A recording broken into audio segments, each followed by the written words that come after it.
Welcome to data mining lecture 6। जैसा कि हमने प्रीवियस लेक्चर के अंदर आर्टिफिशियल न्यूरल नेटवर्क्स की लर्निंग के दो मेथड्स देखे थे, जिनमें एक सुपरवाइज्ड लर्निंग था और दूसरा अनसुपरवाइज्ड लर्निंग था। और सुपरवाइज्ड लर्निंग में हमने ये बात की थी कि हमारा जो एल्गोरिदम होता है या न्यूरल नेटवर्क होता है उसको लेबल्ड डाटा दिया जाता है पहले से, और हमें पहले से पता होता है कि उसकी आउटपुट क्या होगी। तो उसके अंदर आज एक बहुत इंपॉर्टेंट कॉन्सेप्ट है। एक तो हम सुपरवाइज्ड लर्निंग के प्रोसेस को देखेंगे और उसके अंदर एक कॉन्सेप्ट आता है बैक प्रोपेगेशन का। तो वो क्या है, आज हम वो डिस्कस करेंगे। तो होता यूं है कि सबसे पहले एक हमारा आर्टिफिशियल न्यूरल नेटवर्क मॉडल होता है जो कि हमने डिज़ाइन किया है। बेसिकली ये कोई एल्गोरिदम ही होगा। उसके बाद हम क्या करते हैं, कंप्यूट आउटपुट, उस एएनएन के ज़रिए हम अपनी आउटपुट कंप्यूट करते हैं। देन हम डिसीजन लेते हैं, इज डिजायर्ड आउटपुट अचीव्ड, क्या जो हमने एक्सपेक्टेड आउटपुट थी क्या वो आ चुकी है। अगर तो आ चुकी है तो हम स्टॉप कर देंगे लर्निंग को, अदरवाइज हमारा एल्गोरिदम क्या करेगा, वेट्स को एडजस्ट करेगा। वेट्स दोबारा से हम चेंज करेंगे और दोबारा से एएनएन मॉडल जो है वो प्रोसेस को स्टार्ट करेगा। तो ये एक पूरा एक साइकिल या लूप पहले बन जाता है यहाँ पे। तो ये 3 स्टेप प्रोसेस है जिसमें कंप्यूट टेम्पररी आउटपुट, यानी कि एक टेम्पररी आउटपुट दे दी जाती है। Compare output with desired target, और हमारा टारगेट क्या है उसके साथ कंपेयर किया जाता है। अगर टारगेट मैच नहीं हो रहा तो हम एडजस्ट करते हैं weights and repeat the process, और उस प्रोसेस को रिपीट करते रहते हैं जब तक हमारा जो डिजायर्ड आउटपुट है वो नहीं आ जाता, यानी कि वेट्स को हम चेंज कर सकते हैं। तो असल में बैक प्रोपेगेशन जो है ये होती क्या है, ये बिल्कुल वही कॉन्सेप्ट है कि इसमें सबसे पहले कुछ इनपुट्स दे दी जाती हैं हमारे आर्टिफिशियल न्यूरल नेटवर्क को। और मैंने कल बताया था कि एजेस के ऊपर कुछ वेट्स होते हैं। ये वेट वैल्यूज हमने खुद से इनपुट के साथ ही वेट वैल्यूज हमने ऐड करनी होती हैं अपने एल्गोरिदम के अंदर। और उसके बाद उनका समेशन लेना है। समेशन किसका, इनपुट मल्टीप्लाई करना होता है हमने उसको कोरस्पॉन्डिंग वेट के साथ। इनपुट को कोरस्पॉन्डिंग वेट के साथ मल्टीप्लाई करना है, और इसी तरह दूसरी इनपुट को दूसरे वेट के साथ, इस तरह एन इनपुट को एन वेट के साथ मल्टीप्लाई करके तमाम का समेशन ले लेना है। और फिर हमारा एक ट्रांसफर फंक्शन होगा जो कि आगे आउटपुट शो करेगा। अगर तो आउटपुट मैच कर गई है हमारे डिजायर्ड जो हमारी एक्सपेक्टेड आउटपुट थी उसके साथ, देन ठीक है। अदरवाइज हम क्या करेंगे, बैक प्रोपेगेशन करेंगे। बैक प्रोपेगेशन क्या होती है, इसमें दोबारा से यानी कि वेट्स को चेंज किया जाता है जाके, यानी कि बजाय आउटपुट की तरफ जाने के हम वापस आते हैं, आगे आउटपुट के वेट्स को अपडेट किया जाता है। और ये प्रोसेस जो है ये सुपरवाइज्ड लर्निंग में बहुत ज़्यादा यूज होता है। इसको कहा जाता है back propagation of error for a single neuron. यहाँ पे क्योंकि हमने सिर्फ एक न्यूरॉन यूज किया है, इसलिए ये सिंगल न्यूरॉन के लिए बैक प्रोपेगेशन दिखाई गई है स्लाइड के अंदर। तो यहाँ पे पूरा एक प्रोसेस लिखा हुआ है, द लर्निंग एल्गोरिदम प्रोसीजर। सबसे पहला स्टेप क्या होता है, initialise the weight with random values and set other network parameters. कि इसमें हम सबसे पहले कुछ रैंडम वेट्स खुद से इनिशियलाइज करवाते हैं। ठीक है, इनपुट डाटा तो हमारे पास ऑलरेडी होता है, उसको वेट वैल्यूज के साथ मल्टीप्लाई किया जाता है। तो उसके बाद क्या होता है सेकंड स्टेप में, read in the input and the desired output. फिर अपनी इनपुट को और डिजायर्ड आउटपुट को देखा जाता है जो कि न्यूरॉन के अंदर सबमिशन हो रही वहां। सबमिशन के बाद जो ट्रांसफर फंक्शन है ये वो वाला स्टेप है। उसके बाद क्या किया था, compute the actual output, compute the actual output by working forward through the layers.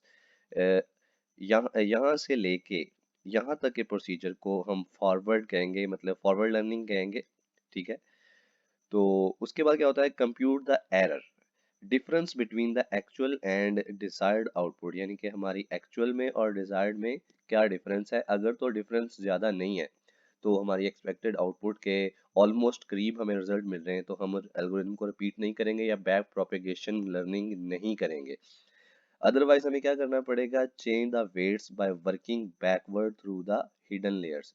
Otherwise हमें ये करना पड़ेगा कि हम एंड से या ट्रांसफर फंक्शन से वापस आएंगे, क्योंकि हमारी डिजायर्ड आउटपुट नहीं मिल सकी, हम वेट्स को अपडेट करना शुरू कर देंगे।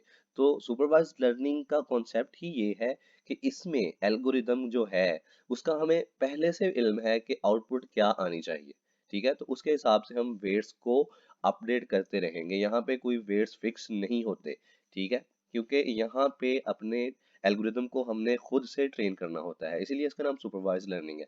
और अगर ये कहते हैं जी आपका वेट जो है, change the weight by working backward through the hidden layers, तो ये ज्यादा अगर लेयर्स हैं फिर हिडन लेयर्स में से बैकवर्ड आएंगे, ठीक है। अगर तो आपकी डिजायर्ड आउटपुट नहीं आई तो फिर क्या करें, repeat step 2 to 5 until weight stabilise, यानी कि स्टेप 2 से लेके स्टेप 5 तक ये प्रोसेस चलाते रहें, साइकिल चलाते रहें, और इसी प्रोसेस को कहा जाता है बैक प्रोपेगेशन लर्निंग।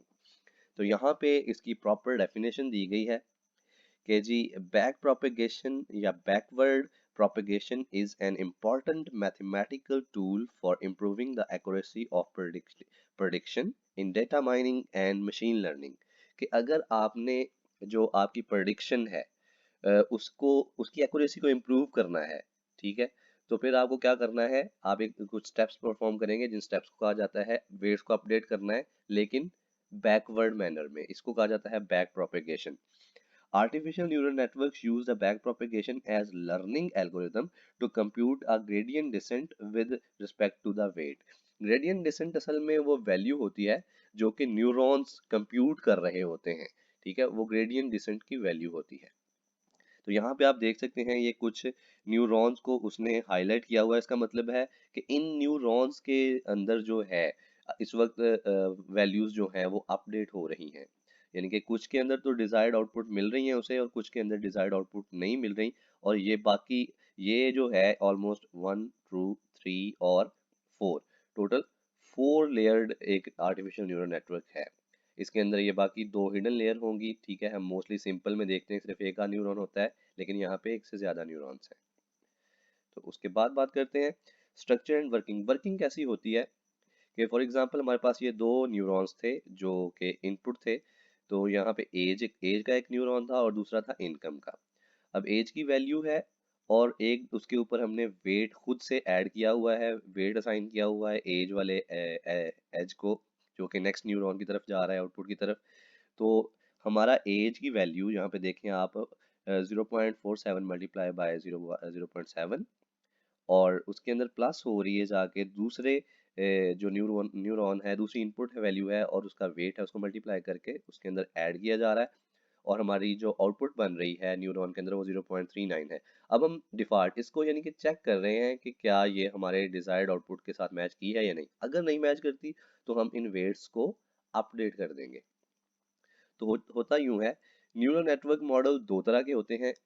तो एक तो सिंपल मॉडल्स हैं स्पेसिफाइड बाय वेट्स, यानी कि जिनके ऊपर हम वेट्स को स्पेसिफाई कर देते हैं, ट्रेनिंग मॉडिफाई वेट्स, या तो हम पहले से वेट्स असाइन कर देते हैं और एक्सपेक्ट करते हैं ये आउटपुट आएगी, या फिर हम क्या करते हैं कि ट्रेनिंग करते हैं, वेट्स को मॉडिफाई करते हैं, जैसे कि हमने बात की कि बैक प्रोपेगेशन मेथड के थ्रू।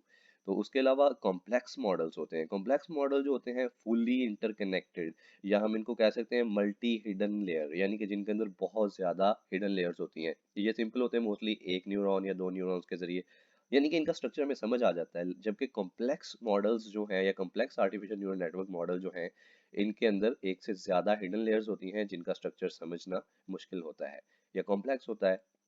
यहाँ पे एक सिंपल न्यूरल नेटवर्क की एग्जांपल दी गई है और समझाया गया है। यहाँ पे और गेट की फंक्शनैलिटी है कि फॉर एग्जांपल जैसे कि और गेट के बारे में हमें पता है कि एक भी वैल्यू अगर ट्रू हो, तो यहाँ पे आप देख लें कि एक भी वैल्यू अगर ट्रू है तो हमें आउटपुट ट्रू मिलनी चाहिए।